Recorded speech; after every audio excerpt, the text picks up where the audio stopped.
Hi, Geminis. Thanks so much for tuning in. I'm Astrogirl. I'm looking at January 25 through January 31st.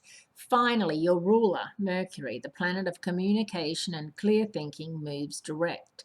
This week, after being out of phase since January 8. It's actually been out of phase since January 4. Remember, it spent 4 days retrograde in Aquarius and then backtracked into Capricorn. It seems longer than, the 3 weeks. It really seems like it's been out of phase for a long time, and a lot of strange, weird, and wonderful things have happened while Mercury's been retrograde. One of them being the Palin Trump um, fanfare that's gone on, the white Oscars, and all of those sorts of things that have come about through people voicing opinions and people disagree. There's been some good discussion, and it hasn't turned into anything too crazy, but a lot of weird and wonderful things have happened over the past couple of weeks with Mercury out of phase. So this week, Mercury moves direct in your your eighth house of joint resources and intimacy, and along with Venus, the goddess of love, who moves into the same part of your chart. Now, what this suggests is that a well-known fact among pretty much divorce lawyers and therapists and astrologers is the two main reasons relationships don't work is money and sex. It doesn't have to be in that order. It can be sex and money.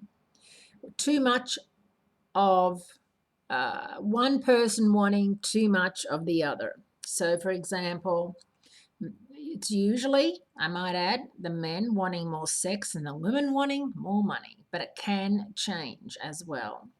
And it really is a deal breaker in a lot of marriages, and it's very unfortunate because when you think about it, money should not be up there at all.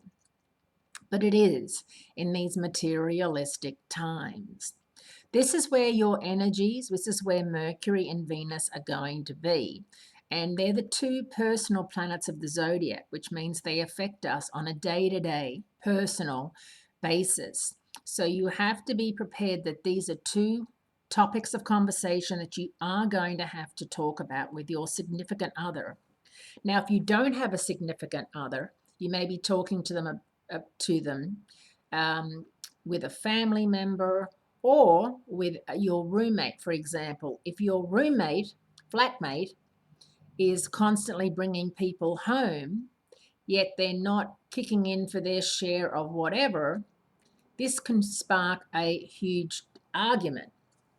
And I think one of the reasons why is there's always a little bit of jealousy, and you're feeling as if they're well and truly using the house for their sordid ways and that they need to really kick in, and they have to be at least kicking in half.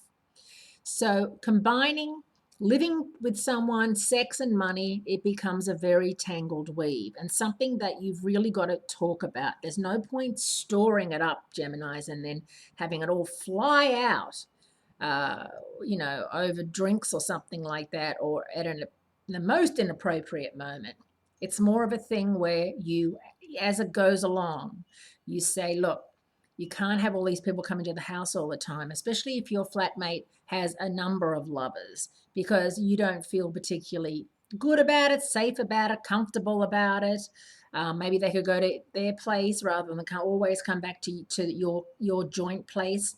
These are the conversations that you will be having over the next couple of weeks. And for those of you in a relationship, you'll be having the other conversation about making sure that you're having enough sex, that both of you are feeling sexually satisfied, and that financially, whether you share a bank balance, a bank account or not, you've got to keep the dialogue open, Geminis. Thank you so much for tuning in, and I'll speak to you again next week.